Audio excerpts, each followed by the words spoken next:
આ એકદમ ખખડતી અને આખું વર્ષ સ્ટોર કરી શકાય એવી આપણે ગાજરની કેન્ડી એટલે કે ગળ્યા ગાજર આજે આપણે બનાવવાના છીએ। તમે આને આવી રીતે બનાવી અને આખું વર્ષ સ્ટોર કરી શકશો અને ગમે ત્યારે જેને તમારે અથાણામાં યુઝ કરવા હશે ત્યારે તે વાપરી શકશો અને તમે કેન્ડીની જેમ આ ગાજરને ખાઈ પણ શકશો ફ્રેન્ડ્સ।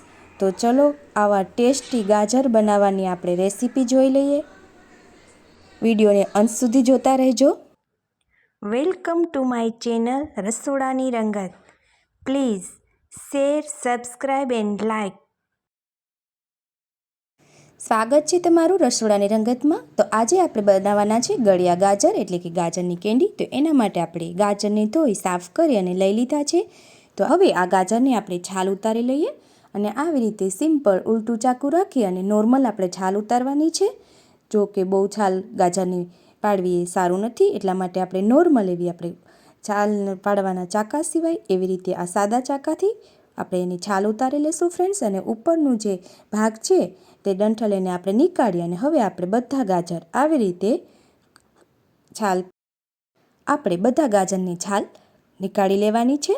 અને ફ્રેન્ડ્સ આ ગાજર બનતા એટલા ટેસ્ટી બનશે ને કે તમે એને અથાણામાં એકદમ સોફ્ટ એવા બનશે અને આપણે ખાવામાં પણ ગમે ત્યારે આખું વર્ષ સ્ટોર કરી એરટાઇટ કન્ટેનરમાં આપણે ભરી શકીએ। તો હવે બધા ગાજરને આપણે છાલ ઉતારી લીધી છે અને આપણે હવે ગાજરના આવા ઝીણા ઝીણા કટ કરી દેવાની છે। ને આ ગાજર આપણે ઘણા લોકો વરાળથી બાફીને બધું કરતા હોય છે, પરંતુ તમે આ ગાજરને એકદમ ટેસ્ટી રીતે બાળકો ખાતા ન હોય ને તો તમે કેન્ડી ટાઈપ ગાજર આમળાની કેન્ડી બનાવીએ છીએ એ ટાઈપ તમે આ ગાજર બનાવી અને રાખી દેશો ને તો પણ બાળકો હોશે હોશે ખાશે અને સરસ એવી આપણી કેન્ડી બનીને તૈયાર થશે। અને આ તમે ગળ્યા કે તીખા અથાણામાં જ્યારે ગાજર યુઝ કરવા હોય ને ત્યારે આ ગાજરની કેન્ડી અને આ ગાજર તમે જ્યારે પણ યુઝ કરી શકશો ફ્રેન્ડ્સ। તો હવે આપણે આ બધા ગાજરને આવી રીતે કટ કરી લેવાના છે ફ્રેન્ડ્સ। તો આપણે ગાજરને સરખી રીતે કટ કરી લીધા છે। હવે આગળની પ્રોસેસ આપણે જોઈએ ફ્રેન્ડ્સ। તો તમે જોઈ શકો છો આવા પતલા એવા આપણે ગાજર કટ કર્યા છે।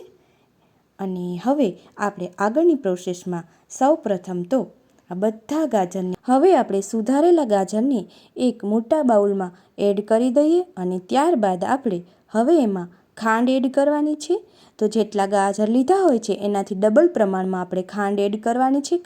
તો આપણે હવે બીજા ગાજર પણ ઘણા બધા છે તો એ બધા સાથે આવી રીતે ખાંડ એડ કરી અને હલાવી લેશું અને ચેક કરવાની છે કે હજુ ખાંડનું પ્રમાણ આપણે જોશે તો વધારે એડ કરી દેવાનું અને ગાજરના પ્રમાણના થોડી ડબલ ખાંડ એડ કરવાની છે ફ્રેન્ડ્સ। તો આવી રીતે બીજા ગાજર પણ જો એમાં પણ આપણે બધી ખાંડ એડ કરી અને પછી ડીશ ઢાંકી દેશું ફ્રેન્ડ્સ। તો આમાં ખાંડ થોડી ઓછી લાગે હજુ એડ કરી દેશું। જેટલું પ્રમાણ ગાજરનું હોય તેનાથી ડબલ પ્રમાણમાં આપણે ખાંડ એડ કરી અને એને હલાવી લેશું અને ત્યારબાદ એને આપણે ઢાંકી અને આખી રાત માટે 8 થી 10 કલાક માટે આ કરતા હોય ને તો સાંજે સુધારી અને મૂકી દેવાનું, તો સવારે થશે ને તો એનું સરસ એવું ખાંડ ઓગળી અને પાણી થઈ જશે। તો હવે આપણે એને હલાવી અને ઢાંકી અને આખી રાત માટે ઘરમાં જ મૂકી દેશું, જેથી કરી અને ખાંડ અને ગાજર બધું ઓગળી જાય। અને ઘણા વખતે આપણે ગાજર બનાવતા હોય ને ત્યારે કેવું હોય કે ગાજરને બાફીએ અને ત્યારબાદ આપણે એને સૂકવવા મૂકીએ, તો આમાં કોઈ પણ બાફવાની કે પ્રોસેસ કરવાની નથી અને હવે ઢાંકી અને રાત આખી રહેવા દીધું છે અને સવારે તમે જોઈ શકો છો કે સંપૂર્ણ ખાંડ આપણી ઓગળી ગઈ છે। હવે આપણે મેઇન પ્રોસેસ કરવાની છે કે આ ગાજર બધા છે જે આપણે સરસ એવું એની ઉપર પાણી આવી ગયું છે, હવે સાવ આછું એવું કપડું આપણે લેવાનું છે જેથી કરી અને એમાં તડકો જઈ શકે। અને ફ્રેન્ડ્સ એના કપડું ન લ્યો અને ખાલી જારી એડ કરી અને તમે ઢાંકી દેશો તો પણ વહેલા તડકાથી આ ગાજર સુકાઈ અને રેડી થશે। તો એક દિવસમાં આપણી ચાસણી ઓગળી અને થોડી પેલી થવા માંડી છે। હવે ધીમે ધીમે આપણે થોડા દિવસો થશે ને તો એકદમ ગાજરની એકદમ ખખડી જશે અને એને સમય લાગશે 4 થી 5 દિવસનો, અને ફૂલ તડકો હશે તો 4 થી 5 દિવસમાં થઈ જશે ને તો 7-8 દિવસ માટે આપણે રોજ માટે હલાવતા રહેવાનું છે। અને આવા ગાજર તમે જોઈ શકો છો તડકામાં સુકાય અને રેડી થયા છે ફ્રેન્ડ્સ, અને એકદમ ખખડતા અને સાવ સોફ્ટ ગાજર છે।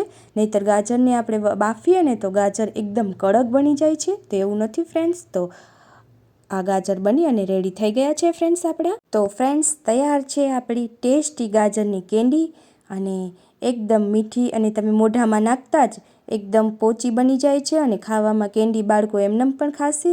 અને તમને મારો વિડીયો કેવો લાગ્યો તે કોમેન્ટમાં જરૂર જણાવજો અને મારા આવા બીજા વિડીયો જોવા માટે ચેનલને લાઇક, શેર અને સબસ્ક્રાઈબ જરૂર કરજો ફ્રેન્ડ્સ. આભાર. Thank you.